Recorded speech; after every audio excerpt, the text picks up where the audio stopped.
pessoal, eu decidi vir aqui falar com vocês em razão de uma informação que me foi passada no dia de ontem.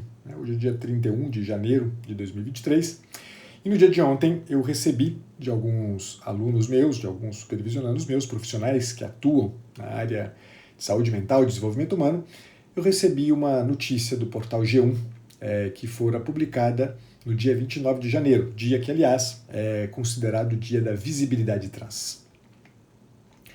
E essa notícia, divulgada no portal G1, era uma notícia que descrevia mais ou menos o seguinte, mais ou menos não, era exatamente isso, dizia que hoje o ambulatório, vou dizer o nome aqui para vocês, que é um nome comprido, estou com a matéria aberta, o ambulatório transdisciplinar de identidade de gênero e orientação sexual do Hospital das Clínicas da USP, tinha e tem, na verdade, neste momento, uma fila de espera de 380 pacientes, todos eles identificados como transgênero, que estão interessados em alguma intervenção no sentido de fazer o que se chama de redesignação sexual.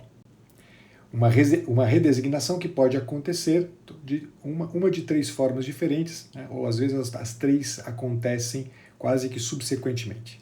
Uma primeira possibilidade são os bloqueios de puberdade, uma segunda possibilidade é o que chama-se hormonização cruzada, e a terceira possibilidade é justamente a cirurgia plástica, que pode ser tanto uma vaginoplastia ou uma faloplastia. Bem, vaginoplastia e faloplastia de afirmação de gênero, tá? Então tem uma intervenção cirúrgica específica. Segundo a mesma matéria, a gente fica sabendo que hoje no Brasil existem vários equipamentos de saúde pública que fazem esse tipo de intervenção. Salvo engano, são 12 ou 13 hoje no país, esses detalhes aí não vêm muito ao caso. Porém, são equipamentos de saúde pública, há outros tantos equipamentos de saúde privada, particular, que também realizam esses procedimentos, só que no Brasil existe uma lei segundo a qual menores de 18 anos de idade não podem fazer cirurgia plástica de redesignação sexual, ok? Em todos os equipamentos públicos do Brasil em que se trabalha com redesignação sexual, o público atendido tem mais de 18 anos de idade. Desde 2015, esse ambulatório foi criado em 2010, desde 2015, o ambulatório do HC da USP atende exclusivamente menores de 18 anos de idade. Segundo os representantes do ambulatório, isso se deu pelo fato de que, hoje no Brasil, os adultos encontram vários outros equipamentos de saúde pública que oferecem gratuitamente estas intervenções médicas no sentido de cooperar com a redesignação sexual, o que não acontecia com crianças. Então, desde 2015, nós estamos falando, portanto, de 8 anos de funcionamento, o ambulatório tem atendido esse público preferencialmente infantil, infanto-juvenil.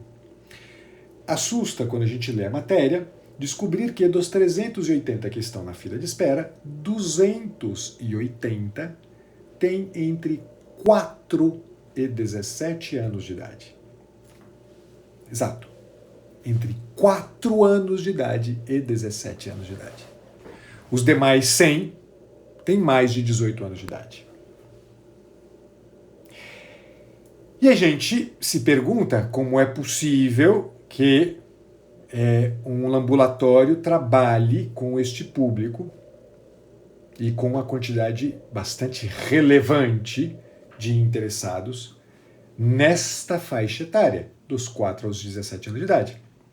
E a gente vai descobrir que o ambulatório, ele emprega, nesta faixa etária, obedecendo à lei nacional, ele não trabalha com cirurgia plástica, mas ele trabalha com as outras duas intervenções médicas empregadas para a redesignação sexual.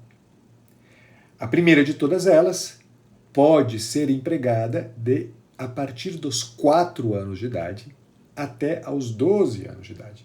E trata-se do quê? Do bloqueio de puberdade. Usando drogas, pessoal, que são empregadas para a castração química de criminosos sexuais, estupradores e pedófilos. A mesma droga. Não estou exagerando. Procure e se informe, vocês vão ver.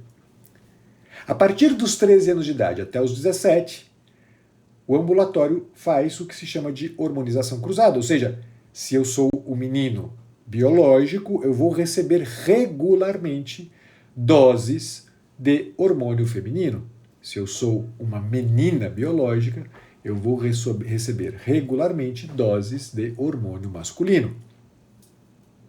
Para ir aos poucos criando uma aparência física distinta daquela que é o próprio da definição sexual biológica. É possível, inclusive, nessas intervenções, isso acontece, ainda não acontece no Brasil, mas a gente já vê isso acontecendo em vários outros lugares do mundo, é possível que, a partir dos 13 anos de idade, uma menina seja bilateralmente mastectomizada. Ou seja, que ela tenha os dois seios integralmente removidos para ter um tronco aparentemente masculino, um tronco masculinizado. Vejam, trata-se de uma informação bastante, no mínimo, controversa, para dizer com poucas palavras, para dizer com uma palavra talvez um pouco mais mansa. Mas o problema que se coloca é um problema de uma gravidade muito grande, muito maior do que parece. Porque o segundo portal G1, na longa matéria que fizeram, uma matéria que aplaude a iniciativa do ambulatório do HC da USP, para que eles pudessem realizar essa matéria, eles escutaram alguns dos interessados, os que estão na fila de espera, e, segundo eles, palavra deles, médicos especialistas na área. Enquanto você lê a matéria, a impressão que você tem é que há uma espécie de consenso. Há um consenso médico, há um consenso entre os interessados, entre os transgêneros, um consenso no que diz respeito exatamente ao tipo de intervenção proposta como serviço público de saúde pelo ambulatório. Há um consenso no que diz respeito ao fato de que esta é uma medida cabível, uma medida razoável, uma medida com fundamentos. Fato é que enquanto você lê, você não encontra uma única posição contrária à posição assumida pelo portal G1. O que faz crescer a exata impressão de que, de fato, sendo que se tratam de especialistas, médicos, de fato deve existir um consenso. Mas vamos pegar a coisa de uma perspectiva que não é a perspectiva dos médicos. Vamos pegar isso aqui da perspectiva de outros profissionais que atuam efetivamente neste laboratório. Profissionais como os profissionais psicólogos, como eu, psicólogo com registro no Conselho Regional de Psicologia aqui da Regional de Minas Gerais. Vamos pegar da posição deste profissional e vamos pensar e tentar entender como esse tal consenso aparente foi construído.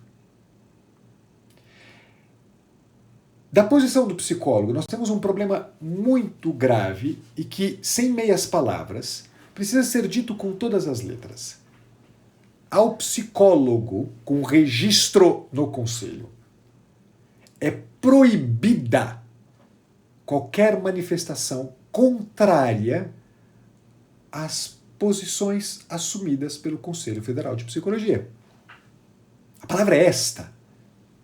A gente não tem que ficar usando meias palavras. É proibido ao psicólogo pensar diferente de como pensa o Conselho Federal de Psicologia.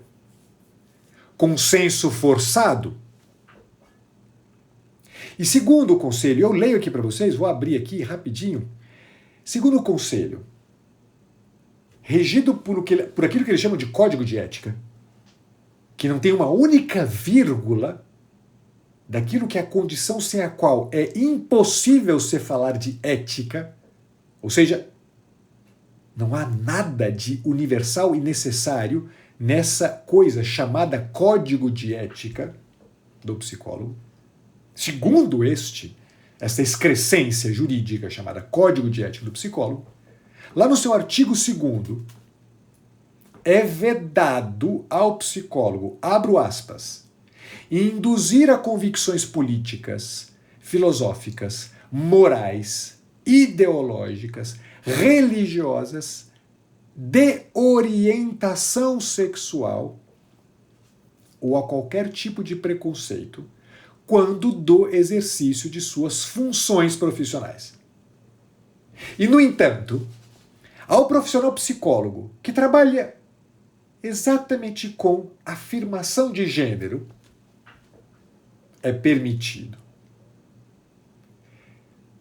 orientar, segundo eles, informar, segundo eles, informar com todas as aspas do mundo, porque se trata de uma informação que a gente vai ver daqui a pouquinho, eu vou falar sobre isso com vocês, bastante limitada no que diz respeito ao conjunto inteiro de situações envolvidas, mas a ele é permitido orientar e informar acerca daquilo que eles chamam de diferença abissal entre o sexo biológico e o tal do gênero, ainda que estas diferenças, tal como são apontadas por eles, sejam absolutamente carentes de base material. Não há dados científicos. Não passa de ideologia. Mas ai de quem afirma uma coisa como essa. Porque, segundo o próprio conselho, o próprio código de ética, essa orientação, porque isso não é uma indução de convicção de orientação sexual, essa orientação, essa informação visa a saúde e a qualidade de vida das pessoas e das coletividades.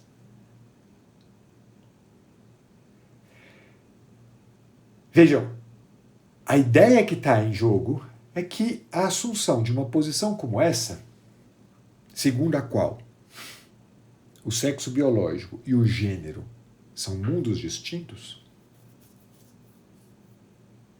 é uma afirmação que promove saúde, promove qualidade de vida.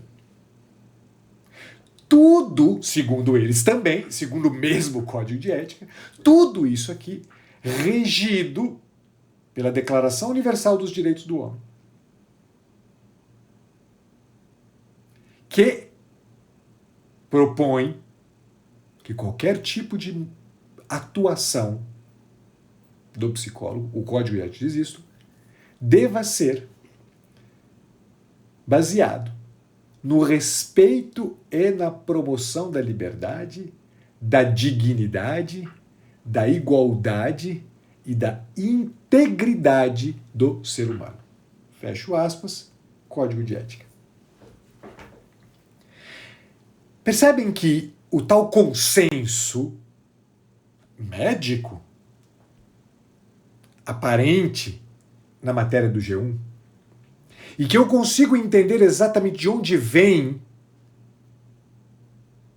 não apenas porque eu consigo muito certamente imaginar médicos acovardados diante dos posicionamentos assumidos pelo seu conselho, e só consigo imaginar isso porque eu consigo ver isso acontecendo no meio dos profissionais psicólogos, acontecendo exatamente desta forma,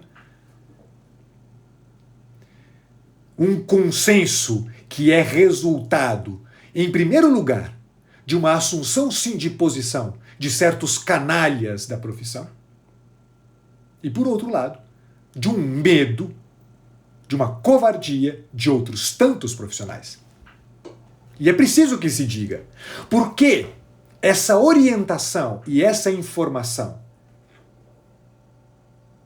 que segundo o conselho é permitida ao profissional, não sendo compreendida como indução de convicção,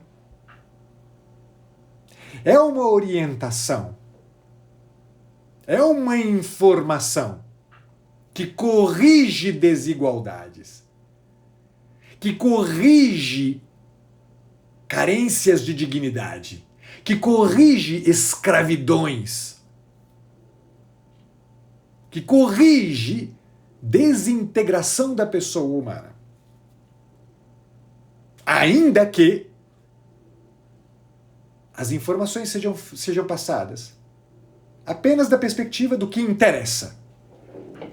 Porque você não encontra em nenhum meio científico, em nenhum meio acadêmico, em nenhuma publicação do Conselho, algumas informações que qualquer pessoa, qualquer profissional, minimamente honesto, que já tenha atendido pessoas com sofrimentos, nascidos da experiência transgênero,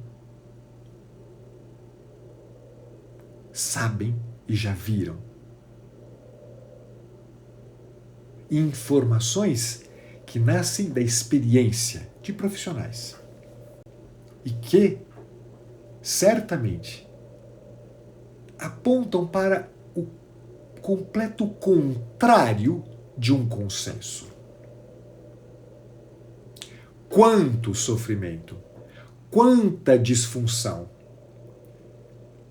quanto sofrimento existencial, quanto sofrimento psíquico eu já encontrei.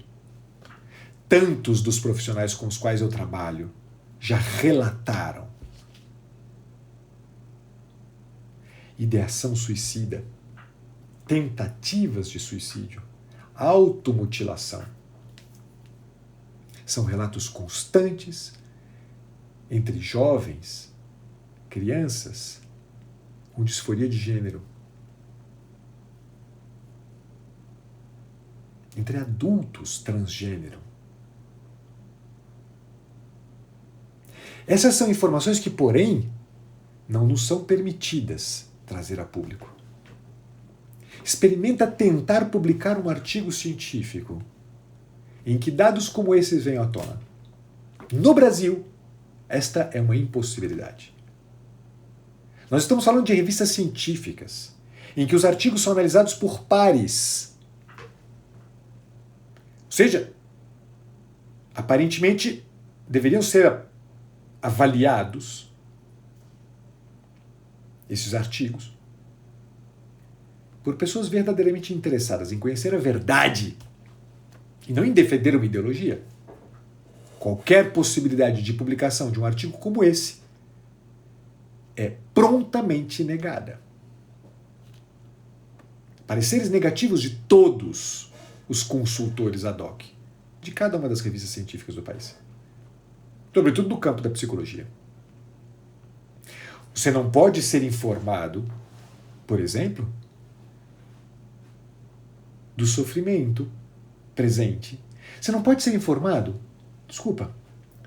de um dado. Um dado que é amplamente divulgado fora do Brasil, no Brasil, infelizmente, não tanto. O dado segundo o qual a população transgênero tem uma taxa de suicídio 30 vezes maior do que a população que não é transgênero. 30 vezes. Entre os artigos, vocês podem procurar. Procurem, por exemplo, no Scholar Google. Qualquer outra ferramenta de busca de artigos científicos. Eu cheguei a encontrar um artigo que referia a este fato. Sabe para quê? Para jogar sobre as costas da cultura judaico-cristã a responsabilidade por esse aumento tão grande de tentativas de suicídio na população transgênero. Segundo eles, a cultura judaico-cristã é a promotora, a mantenedora de uma cultura de estigmatização dessas pessoas. Foi a única referência que eu encontrei entre os artigos científicos produzidos em território nacional tratando deste tema. O tema taxa de suicídio entre a população transgênero. Esse é, na verdade, o pano de fundo que está por trás do aparente consenso entre profissionais especializados no tema transgênero. Essa é a origem deste consenso. A nenhum destes profissionais é permitido o colocar-se na posição do contraditório. Pessoal, se isso não é possível na academia, na universidade, o lugar que deveria ser o que mais defende o contraditório, exatamente porque é interessado em conhecer a verdade. Vocês imaginam que uma coisa como essa pode acontecer num conselho profissional? É claro que não. É claro que não. E se você não consegue encontrar artigos científicos trazendo dados acerca de tudo que está envolvido, seja na experiência transgênero, que, pior ainda, na experiência posterior a uma intervenção médica de redesignação sexual. Se você não tem a possibilidade de encontrar uma coisa como essa nas revistas científicas nacionais, você, no entanto, não terá dificuldade de encontrar relatos pessoais e biografias de vários personagens já conhecidos que passaram por isto e que, no entanto, se arrependeram amargamente. E se arrependeram amargamente não porque existencialmente experimentaram uma culpa, mas porque os resultados, no curto, no médio e no longo prazo, foram nefastos. Quanto a isso, ninguém fala nada. Ninguém fala, por exemplo, que 98% das crianças e dos adolescentes que passam por bloqueadores de puberdade e hormonização cruzada ficam definitiva e irreversivelmente estéreis. Ninguém menciona o fato de que qualquer intervenção cirúrgica não será uma, mas serão várias, ao longo de vários anos, várias passagens de hospital. Ninguém fala de infecções, ninguém fala das dores crônicas, ninguém fala da disfunção sexual, ninguém fala das disfunções orgânicas. Ninguém menciona, você não vê em lugar nenhum uma única menção que seja sequer há uma preocupação em buscar entender a origem de um fenômeno comum chamado disforia de gênero, que afeta crianças e adolescentes e pré-adolescentes. Inclusive, ninguém menciona algo que até bem pouco tempo, antes de todo esse rebuliço da ideologia de gênero surgir e se tornar um consenso. Todo profissional psiquiatra, todo profissional psicólogo sabia 80% ou mais das crianças que sofreram com disforia de gênero dos 4 aos 8 anos de idade, 80% delas, quando chegam na puberdade, retomam, sem nenhum tipo de intervenção médica ou terapêutica, retomam a concepção adequada do próprio corpo. Voltam a experimentar a adequação entre a experiência física e a experiência afetiva que fazem diante do próprio corpo. 80%. Quantos pais de crianças com disforia de gênero são informados sobre isso? Por que não se informa mais? Por que ninguém mais fala disso? Um fato que até bem pouco tempo, pessoal, era absolutamente notório.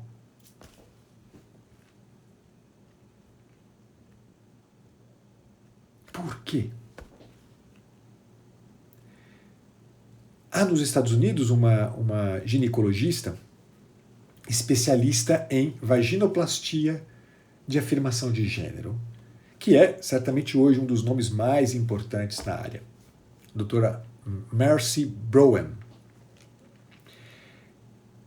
Ao tratar do tema da vaginoplastia de afirmação de gênero, ela afirma que essa medida é, nas palavras dela, uma barganha faustiana. Você sabe o que significa que é uma barganha faustiana? Ela que é uma militante, inclusive ela é transgênero. Uma barganha faustiana refere ao personagem conhecido de todos vocês, Fausto, imortalizado pelo Goethe. O que acontece com Fausto? Fausto faz uma barganha com o diabo, interessado em receber algo que ele gostaria de receber, ele entrega a própria alma para o diabo. Isso é uma barganha faustiana. Isso que eu estou falando, todos esses dados que eu estou simplesmente soltando aqui para você, revela exatamente o tamanho da barganha faustiana. Não se fala dos sacrifícios tremendos envolvidos nessas iniciativas nefastas chamadas redesignações sexuais. É um sacrifício alto demais, é um preço alto demais para se pagar, para se conquistar um certo bem-estar. Um certo bem-estar que o Conselho de Psicologia chama de qualidade de vida. O Conselho de Psicologia chama de saúde. Esse mesmo conselho que sustenta que o seu código de ética está baseado na Declaração Universal dos Direitos do Homem, que respeita a liberdade, a dignidade e a integridade da pessoa humana. Essa barganha faustiana que está por trás desse consenso aparente que 380 pessoas irão fazer no ambulatório do HC da USP.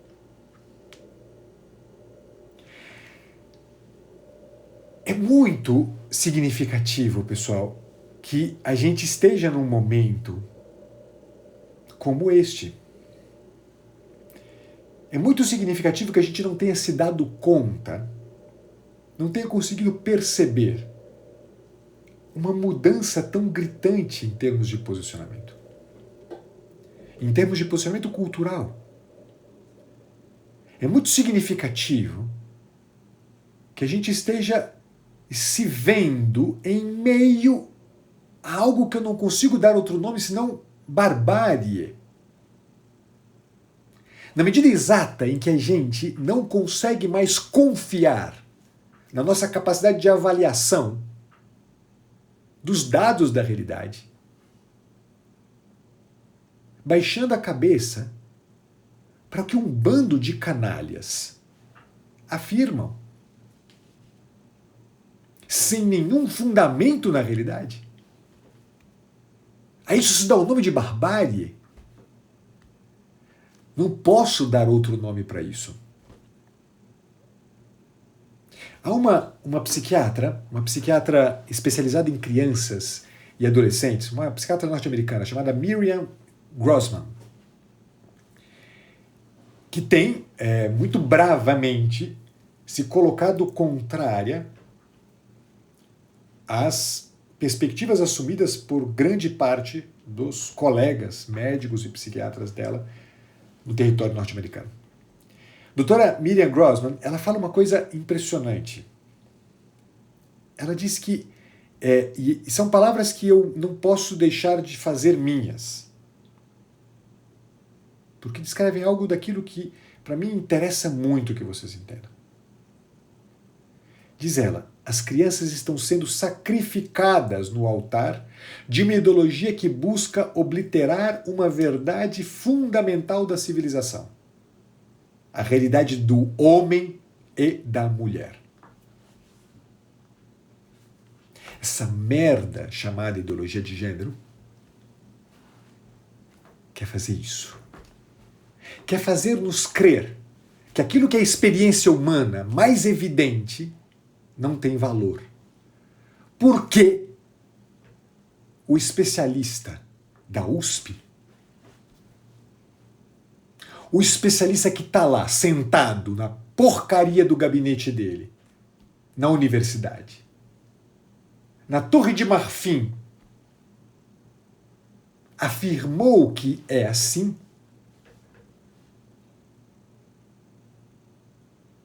e o portal G1 e todas as mídias, e a escola do teu filho, da tua filha, e as redes sociais, assinaram embaixo e corroboraram,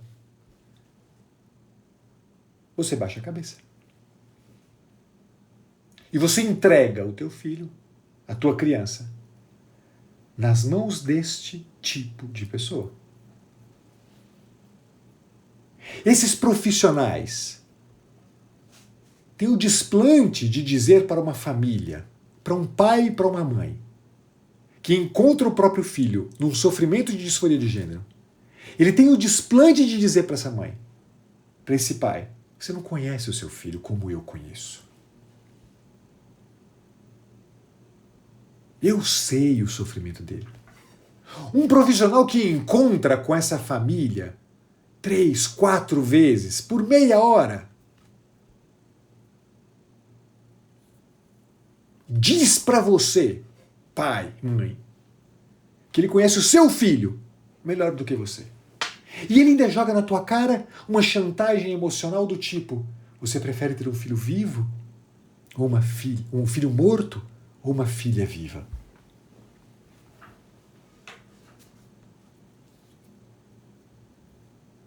Essa chantagem emocional te leva para casa com 1001 perguntas sobre a qualidade da tua paternidade, sobre a qualidade da tua maternidade, sobre a seriedade do teu querer bem. E aí você entrega os teus filhos na mão deste sacerdote que vai sacrificar o teu filho, a vida dele, em nome não da liberdade dele, em nome não da integridade dele, em nome não da dignidade dele, mas em nome de um monte de falácias, de mentiras, por isso mesmo, sem fundamento na realidade, das quais eles se fazem porta-vozes, arautos. É isso que está em jogo. A gravidade dessa notícia, e que me fez tomar uma posição clara aqui para vocês, é que o que está sendo escondido de vocês, e que a minha experiência mostra, e a experiência de tantos profissionais mostra também, que não está sendo não estão agindo com honestidade com vocês. É algo que vocês têm que conhecer, têm que saber, têm que verdadeiramente se informar. Pessoal, não dá mais para acreditar que aquela dissonância cognitiva a que eu me referia, sustentada por um conselho de psicologia, permaneça. Não dá mais para acreditar que um conselho acredite de verdade que é possível colocar lado a lado duas frases tão contraditórias. É vedado a indução de convicções. Você tem o dever de informar.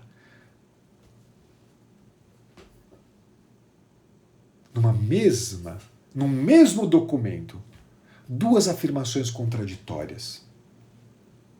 Quanto mais a gente vai suportar, quanto mais os profissionais de psicologia irão transitar no meio dessa dissonância cognitiva promovida por este conselho. Passou da hora, pessoal. Passou da hora da gente começar a entender claramente e começar a afirmar claramente como profissionais. A única coisa que verdadeiramente interessa na nossa forma de atuação. Afirmar com clareza que aquilo sobre o que a gente está debruçando-se no momento de trabalhar é sobre a pessoa humana. Uma pessoa que chega pra gente no nosso consultório necessariamente com um sofrimento, com uma dor, buscando a minha ajuda, não para eu dar um tapinha nas costas dele e dizer que todas aquelas verdades pré-concebidas que ele trouxe consigo estão corretas, quando são elas mesmas a fonte de toda a sua dor e de todo o seu sofrimento. Passou da hora da gente começar a dizer que estas convicções, que não são convicções, são mentiras consumidas constantemente pela mídia, através da mídia, desculpa, através das redes sociais, através dos bancos escolares. Tudo isto não tem nada que ver com o que é a nossa paixão, com o que é o nosso objeto de atenção, a pessoa humana. Passou da hora da gente começar a entender uma coisa, pessoal. Se eu de verdade quero olhar para a pessoa humana, eu não tenho que olhar para aquilo que ela tem no meio das pernas dela. Passou da hora da gente começar a dizer que quando eu olho para a pessoa humana, eu não estou olhando para essa coisa superficial, fluida, chamada sentimento, que é raptado por estes canalhas diplomados. O sentimento humano, raptado por esses canalhas. Isso não é a pessoa humana. A pessoa humana é muito mais do que isso. Passou da hora da gente começar a dizer com todas as letras, como profissionais, e deixar de se acovardar e dizer que, como profissionais, a nossa tarefa é olhar para cima. A nossa tarefa é afirmar que a pessoa humana só é pessoa humana se mantém vivo o seu relacionamento com o mistério, com o sagrado. A pessoa humana só é verdadeiramente humana se deixa vir à tona aquele desejo irrefreável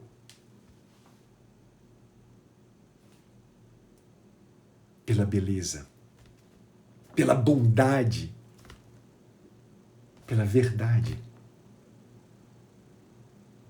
Passou da hora da gente assumir que a nossa tarefa não é outra. De fato é promover a liberdade, promover a dignidade, promover a integridade da pessoa humana. O que só vai acontecer quando a gente tiver essa perspectiva.